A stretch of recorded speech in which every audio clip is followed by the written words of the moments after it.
Last time on Out Loud and Laughing. We have more time, don't we? We're not wrapping this up anytime soon, are we? No, no. Okay. We want to Well, make sure we're chatting about some of the fun things that you have going on. yes. Well, we should also talk about John's new development. I think that's worth talking about. I don't disagree because, to be honest, John hasn't spilled a lot to me either, Jim. So this could be breaking news. We're gonna turn the tables around right now. This is my Ooh, podcast, my show. Okay. It's a So hijack. I've never had a hijack. it's a high Jim. Yeah, if you don't follow John on Instagram, you need to so that you can see this new beau in his life who is very good looking and they look very cute together. So I want to unpack this a little bit. First question is how do you feel about it? And what is the one thing that is like that gets you so excited about every time like you talk to him or you see him?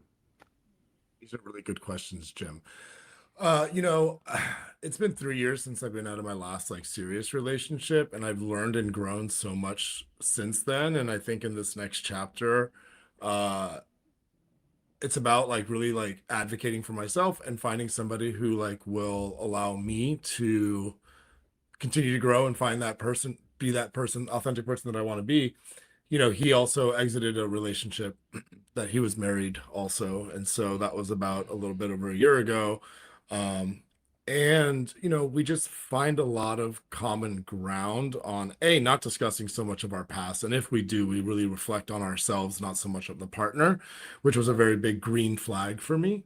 For sure. Um, uh, but it started off really funny, and I'll answer your last question, which is what do I look forward to seeing? What do I look forward every time I see him? Because when it first started, we obviously met on an app. I bet you can guess. I'll give you three. The first two don't count. Um, and it did start very, exactly how you would think, sexual. He was very explicit about where he was in his life, and I was just trying to play it cool. I was like, okay, I like this guy, Yeah. and now I've got to like give him all the space in the world, potentially leaving no room for myself, or do I take this risk? So I was like, talking to a good girlfriend of mine, I was like, he's worth the risk. And when I felt that in my body, like I knew that it was like something that I could like dive into, especially after all of the work I had done on myself. So with all that being said, it's been very recent. So it's just over a Mm. little bit over a month, Oh, which is the picture you saw was a month after. oh. So we call that our soft launch. It So I doesn't look guess a month, though, I will tell you that. It doesn't. It looks I like think yeah, no, and doesn't feel that way. And I think that's what's so fun. And if you guys can remember like meeting your partners, like when you first met them, like it kind of probably just took off and you can't even remember like it yeah, starting it, Correct. Yep. because it just feels that natural. And like it's almost like really a compliment, Jim, to hear you say that because it feels that way. And so when he comes, we live close by, we're both downtown. And so we see each other almost nightly and we try to not, right? We try to build space for ourselves as well. But um, I look forward to seeing like he's got the most beautiful sparkling blue eyes. He's got a killer smile, and he's got stories. Like he comes like excited about the day, and even if it's with a little bit of frustration, because I mean a day is a day. We all know right. that. Yeah. He comes and he wants to sit down and he wants to talk Love that. and he wants to connect and that's just really meaningful. It's a great way, like in my opinion, to build something. It feels like friendship. Mm. It doesn't feel like we have to like be somebody else, and so it just all is laddering up to something really positive right now. So we're looking forward to getting to know one another better. Love that. I'm super thrilled for you. Hey, Truly. thanks You a lot. Thanks a deserve lot. that. And I want to call something out because you say this, and I think people should know this, is that you say about after the work I've done on myself. Mm. And I'm calling that out because, when I came out of a divorce, I was with my ex-husband for 11 years, and I was very young. So I met him when I was 22 and he was 39. So there's a 17-year age gap between the two of us. And I think you either are going to grow together or you're kind of going to grow apart when there's that much of an age gap. And I think when you do work on yourself, you're going to open things up and you're going to process things differently. And I think, and this is going to sound very um, Hallmark, and it's just that's not really what I mean. I think there is some truth to like when you look within yourself about the things that you need to fix or change and you're open to those things, there is this energy that I think comes out of you that attracts someone that notices that work. And so what you are pulling towards you from the work that you've done is a fair and equal match to what you deserve, right? So this is a person that's clearly drawn to someone that is mature, that has worked on himself, that has put work in, that has taken a hard, deep look at his issues and is trying to fix them, is becoming aware of those things. I don't think we do enough of that. And I think that's when things come your way because you are just in such a different spot in your life. And I will add to that because I know obviously John very, very well, and like he put in the work and time before he jumped back in, right? See, Like like I think that he, is, like he mentioned, it's been 3 years, and he's been dabbling in the community for the last 3 years, but like not seriously, and so he's been putting in the time. So I completely agree. I think you're doing a disservice to yourself if you jump into something if you're still kind of broken. I mean, we're all a little broken, and that's always going to be the oh, case. But John has done the work to fix the big things that needed to be fixed, and now he feels the confidence. And yeah, if now that he has that, he's able to jump into it. So I love that.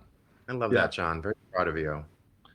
Thanks. And I think it's really important for all of us, not just me. I mean, I've always been interested and I've always been curious and I've always been actually confused. Let's be honest, right? At the very get-go of all this, what does the work mean? What is Mm, and to break it down and to put it as simply as possible for anybody who's kind of like wondering about how to embark that journey or how to even start unwrapping that part of themselves. It's that little part that nags you that you know very, very well that doesn't sit well with you. And you go and you make it right. You tell it, I'm an adult. We've been Yeah, fine till now, and that little child in you that is hurting because that's what it is, right? The body keeps the score with all these internal scars. You go tell it that it's okay and I'll take it from here. And it doesn't mean that you compartmentalize that pain. You could process it, but you have to get over it. You yeah. have to move that mountain so that you can continue climbing to the skies. Like you just have to. And I made a promise to myself when I walked out of that relationship in California. I remembered, I mean, the scene, talk about a Hallmark movie. That scene was like rear view mirror in the middle of the night, seeing the Golden Gate Bridge like getting smaller and smaller. Like my 13-year tenure in San Francisco was over in 5 days, just like that. And I was so upset by it. I could viscerally remember telling myself the next decade will not look like the last decade. And I'm going to figure out whatever the fuck I need to get myself and catapult myself. Because at this point, I was 38. So I had this beautiful window of a time to say, hey, by 40, this milestone birthday, I can right. get to this place. And I did. And then I'm just continuing going. And the addition to this new person in my life, again, wherever it leads us, I'm not going to put too much weight on something that's so new, but I can just tell you that it has really healthy legs. And he's in the other room making me dinner right now. So I mean, come on. I I know. mean, I I love know. it. Yeah. So, Can I ask you guys a question? Yeah. Um, what do you what do you think stays, right? Like in a lasting relationship, you meet somebody, there's all the new. The new is so exciting, and we know the new gets old. And I don't mean that in a negative way, I mean that in a realistic way. It just settles. You It know what yeah. I mean? settles. It Yeah. settles. That's a great way to put it. Thank you. Yeah. What's the one thing that like you can recall off the top of your head that makes you think of them the day you met them? Like, is there something still like a face they make or like a little characteristic of theirs that like just still endears your heart to some degree? It's a really good question. I don't think it settles. I think it becomes familiar. And Does it grow? I think other parts grow. Well, this is Well, if you're doing it right.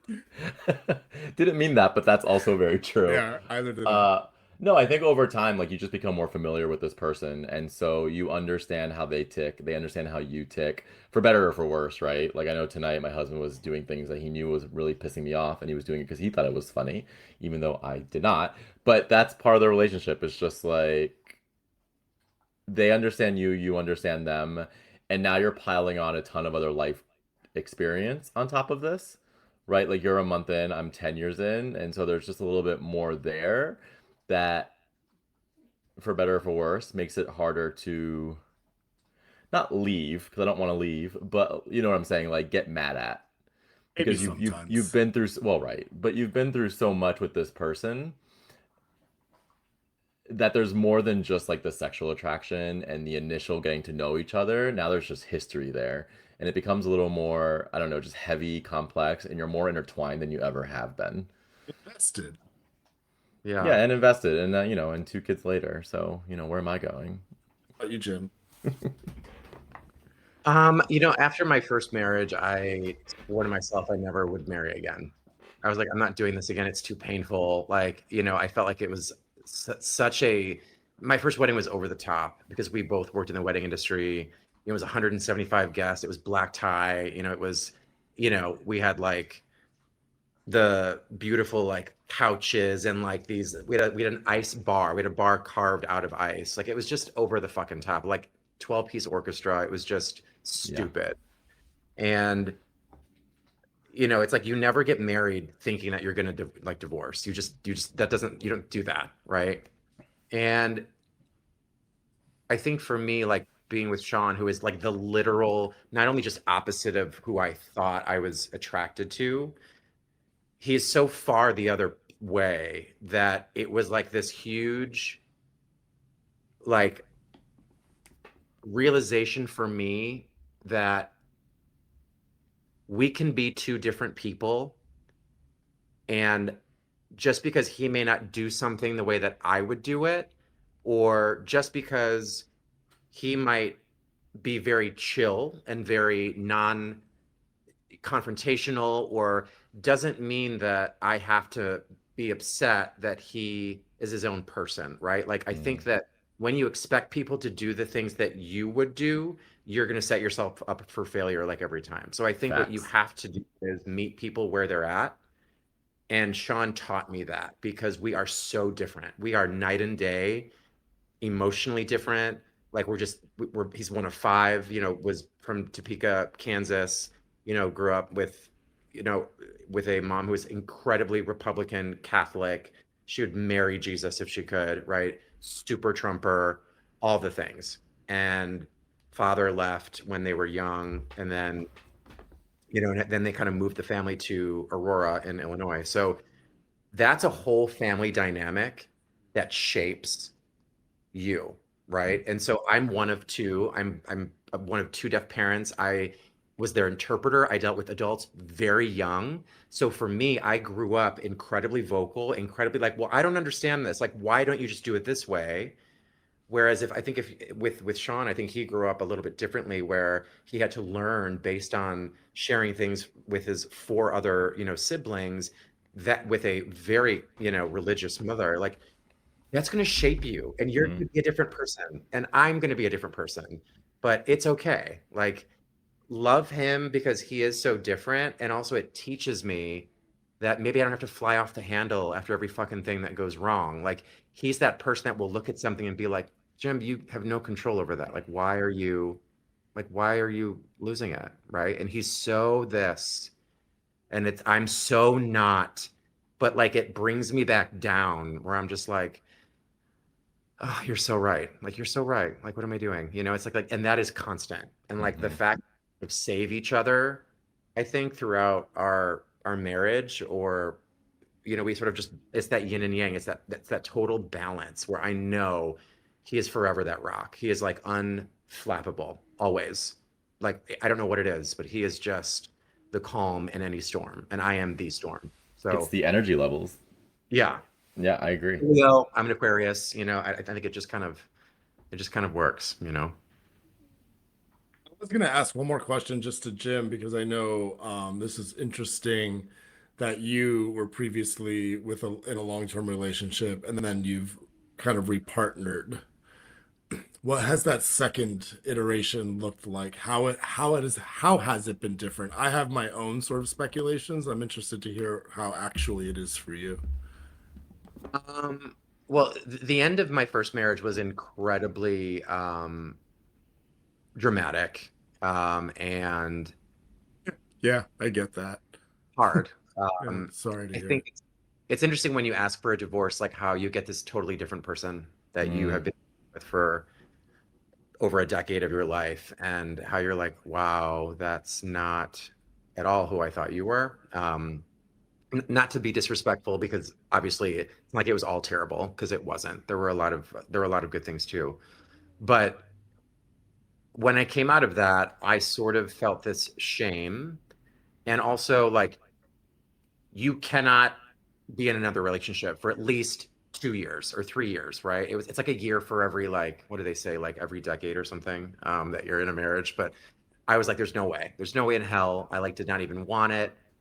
I just didn't care. And then I got like curious about Tinder and like Grinder and all the things. And I think I just wanted that like attention, just to check in, just to be like, you know, I've been in this marriage this whole time. It's like, am I still attractive? Like, nobody wants to, like, at 34, you're thinking like, oh, no one's going to really want a 34-year-old, right? I know that sounds so ridiculous, but I didn't know what Facts. the market looked like. Had been literally married to this person for 10 years. We had a home in the suburbs, a fence, like the whole, 3/4 of an acre home. Like, we just had the thing, three dogs, all of it, right? So I lived my life sort of like in reverse, where like I did all this stuff so early that when I met my second husband, and he lived in the city in Chicago and like loved to go out and like go to like bars and clubs, and we did all like, it was so fun. It just was like fun, and Sean and I are much closer in age. We're only 4 years apart, but um I just shamed myself, and I was like, you should not like him. It's too soon. And then I realized, wait, hold on, like there is no blueprint on how to get hmm over marriage. Like I just feel like I got on Tinder, I saw his like beautiful face, and I was like, ooh, and I'm just thinking like, oh, we'll just like fuck around for like a night, whatever. And then you meet them and you're like, okay, this is not that. This is not that. And it was so like right out of a right out of like a movie. It was like it was like raining. We had sushi, and it was just like running to my car, and like we're all like, soaking wet, and it was just very like, oh, I want to kiss him in the car. It was just very like electric. And I was like, this is not the man that you sleep with once and you're done with. Like, this is the man that you're like, he's going to change everything, basically. And I was like, fuck, I did not think this was going to happen. Like, like fresh out the gate, literally. And I was just like, you know what? I was so honest with him about where I was in my marriage, and like, and all the messiness. And I was like, this is where it's at. So if you don't want this, I'm telling you this now. Like, I am broken as fuck. You And like, used a lot of baggage. So like warning label, like, but he stayed, you used a word that was something that I was going to use too. Is it's interesting that the people before us fought so hard for us to have rights and like live as we do today. And now we're kind of on this path of marriage and kids were wanted, where you want it and stuff. And so our generation doesn't have a blueprint of how this works. Right? Like the generation, like the hetero community has a blueprint of marriage, whether we agree with how they've done it. But like we don't really have, we don't know what works and what doesn't. So we're kind of trial by fire in our yeah, generation. And that's okay, right? Like if you look at all three of us, we've all been on very different yet similar journeys.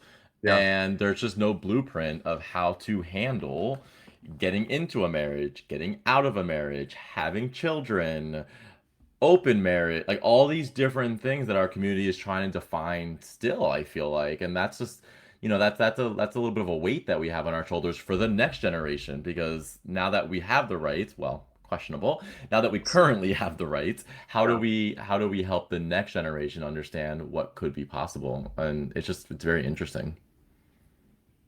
I think that I mean, there's so many things that I think we're so far ahead with, right? Like we have actual terms to put on something that gives meaning to how someone feels in our community, right? Yeah. Like whether it's aromantic or asexual or non-binary, it's like there is an actual thing that is giving someone clarity around who they are. And so that in itself is like light years ahead of where we were. It's like, it's funny because I will refer to myself as a gay man more often than a queer man. hmm I just think that that's just my generation. Like Same.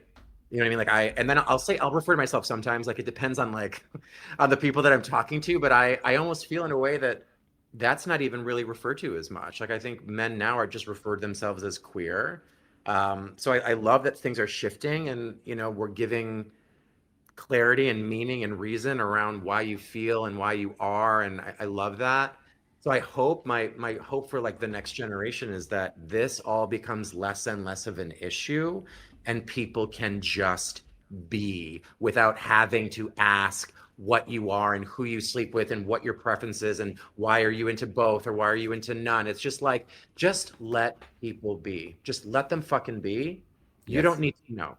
You don't need to know, you know.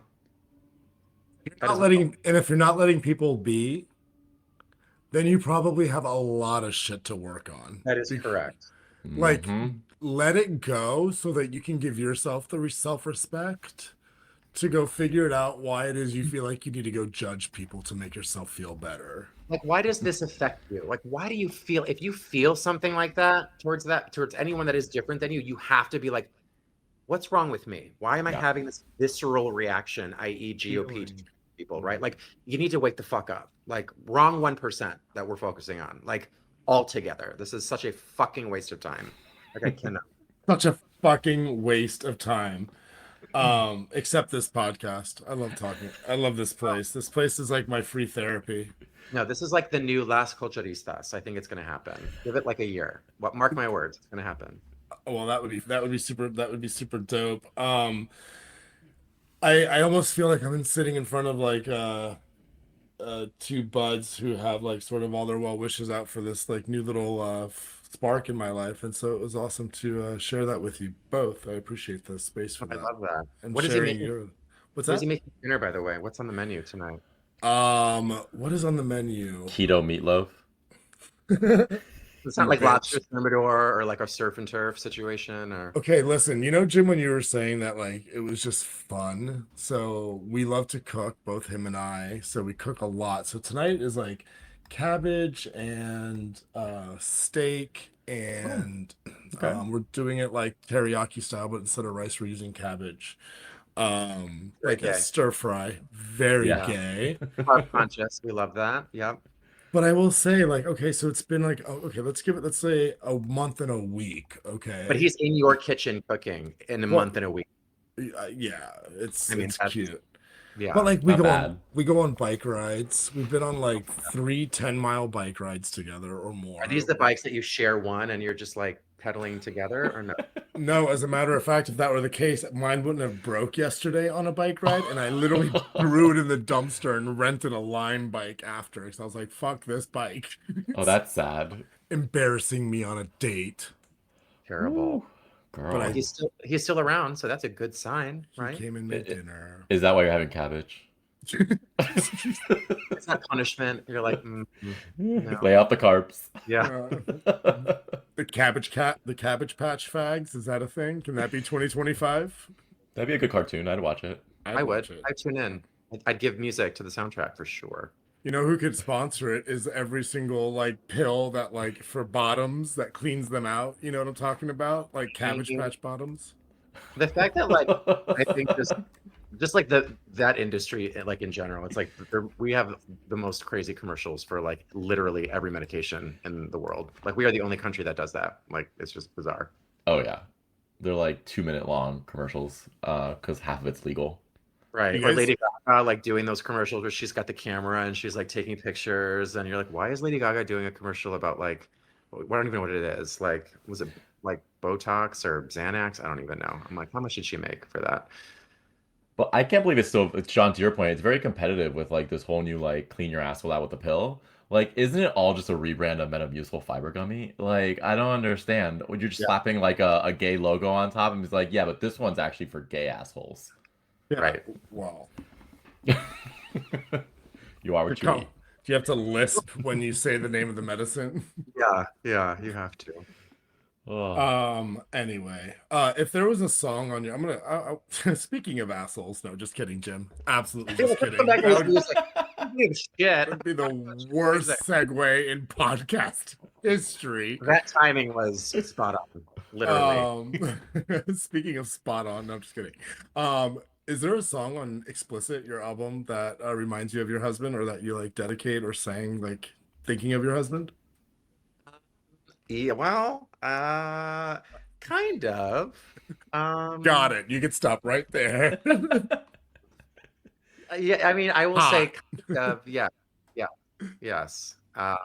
Hot. You know what though? He taught me so much about music. Like when I first like started like dating him, like he has like records on records on records, like vinyl, like so much of it, and like would play stuff, and I'd be like, "What is this? Who is this? Who is that?" And like again, growing up with deaf parents, like music wasn't really playing in the house. Like Hmm. I didn't take inspiration from my parents, so it was either like TV or radio in the car. But his palette of music is like incredibly like massive, and he has very good taste, and he can also DJ too, so he's like self-taught. But I think there's just a taste level that he has that like he knows everything from like songs from like the 60s like all the way to like you know Ice Cube, and then all the way to like Sarah McLachlan, and then all the way to like he's just everywhere. um and so when I was making my music, I was so like worried to like share it with him. I was like, I did not let Mm. him hear anything until it was mixed and mastered and done. I wanted it to be like perfect before I even played it for him, because I knew he was gonna like probably say something that would have like made me like freak out, and then I would have been like, but I fucking like it, and like I'm gonna put it out because it's like it's like this is my project and it's my thing, and I knew I was gonna get touchy about it.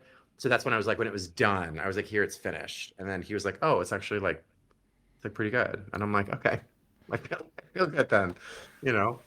Yeah, what was that moment when he finally you finally did let him listen to it? Like, Relief, basically. It was just like, okay, he doesn't hate it, you know? yeah. Like that's how broad his music is, Like he's a huge like Madonna is his number one and always has been and always Mm. will be. We went and saw her when she did Madame X, which was like her sort of like small theater tour. And so she did this theater tour in Chicago. We paid like, I can't believe I'm gonna say this. We paid $1,200 for 2 tickets to go see her. And I was like, you know what? I will do it. It was my first time ever seeing Madonna live. It was a different vibe. It wasn't like a big stadium show. It was like a theater, because it was very stripped down. But we were very close, and I was like, I will do it for my husband because he loves her. Just like I dragged his ass to Vegas for Kelly's show, and we went and saw her. Um, but no, it's I will never yuck his yum. I love Madonna.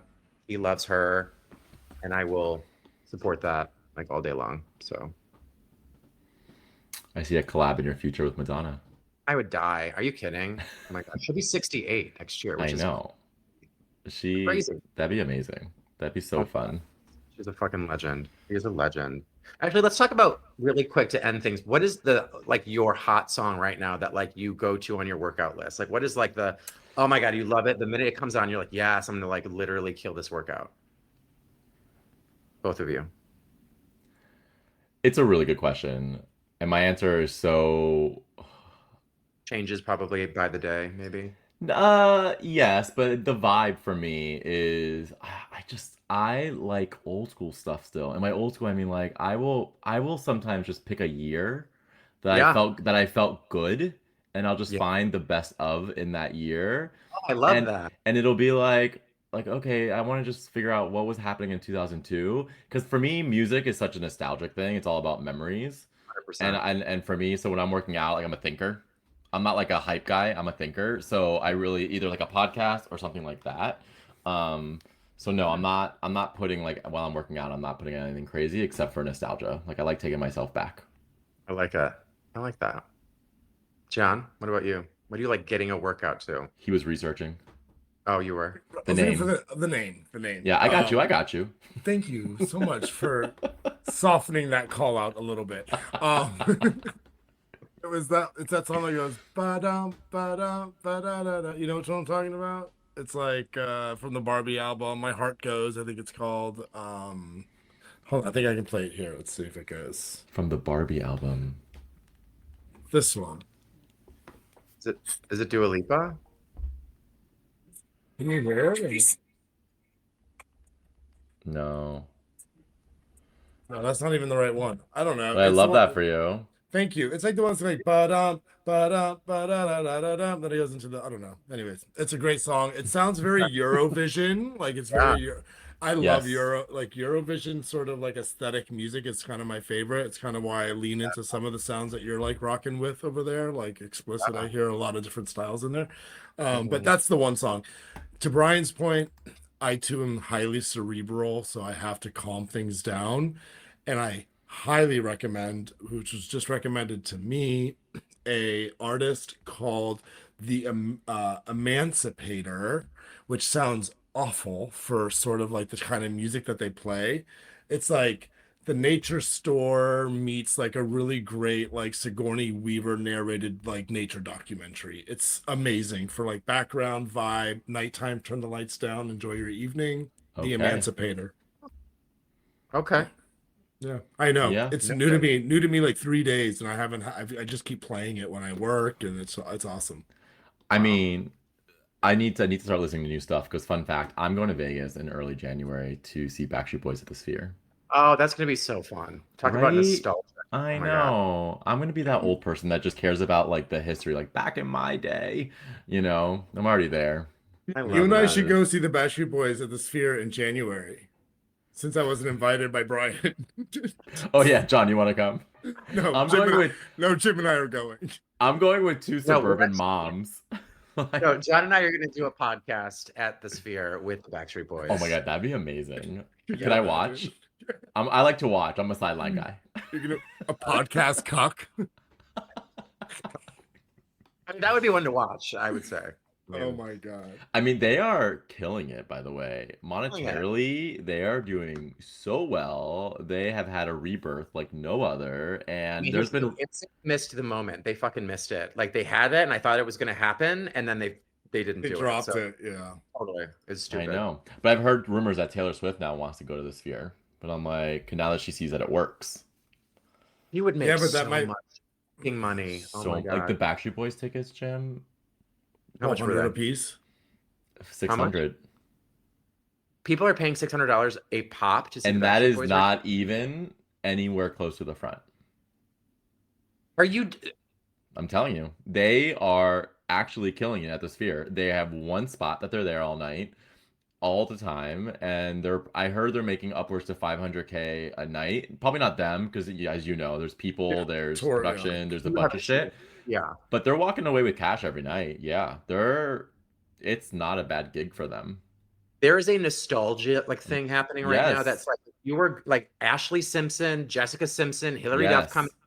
Backstreet Boys are still relevant. Like there is this wave that is coming back that's giving me like a little hope for myself, to be honest. But like people love a nostalgic moment, particularly like with music. Like you said, it takes you back. It reminds you of like a happier time. And right now it's such a fucking shit show that like that's why I think that even plays so much stronger now than ever. But like I'm telling you, money is to be made. Even if you were someone 20 years ago, you can be someone now. So I'm telling you, I remember telling you when we first met you and first spoke to you and I heard your music, I said it was new but also familiar.